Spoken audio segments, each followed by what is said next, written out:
I've said this a couple of times and I will keep repeating it. The reason why I'll keep repeating it is because the mistakes keeps coming up. People still make these mistakes regardless of the truth people are, telling. See, if you have 100 plots of empty lands to your name, any plot will come out, you won't go buy because you want to be keeping those documents. You are buying with the intent of reselling in the long run because of your local understanding of real estate, that it's only when you keep it for a long time that it will maximize profit.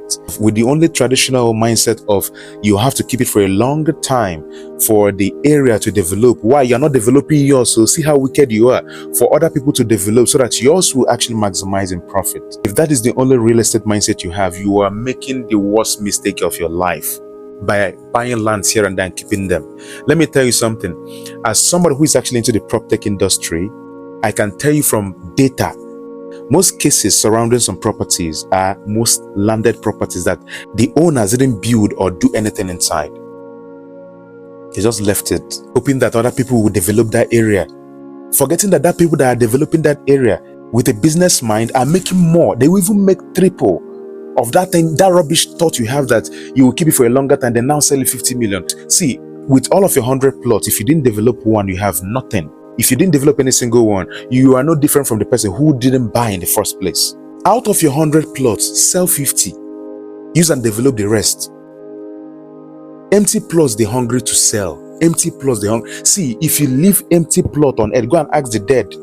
If you have a way to ask the dead, every person that left empty plot before they died, they drag them.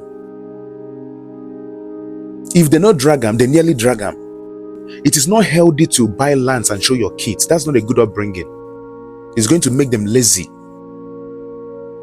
But if you have something that is actually functioning there, if you have a business, if you have a company, if you have an industry, if you have whatsoever workshop, your kids are going to see through the business. They're going to learn the work and art of earning there, and they're going to see the potential of that place making more money than them selling it for just 30 million.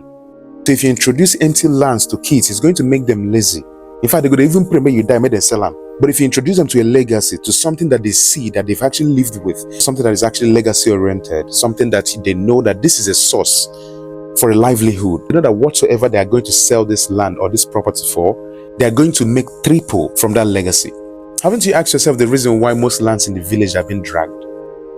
Which mansion there, which building there, which company there? Those things are empty lands. Empty lands, they're hungry to sell. Omonile people, all this ndobodo, they hardly go to lands that have functioning business. Even if it's not functioning, let there be something there. They will respect even more. But once it's empty, they're hungry to sell. If you have 100 plots and it's undeveloped, nothing is done there, just know that you have nothing.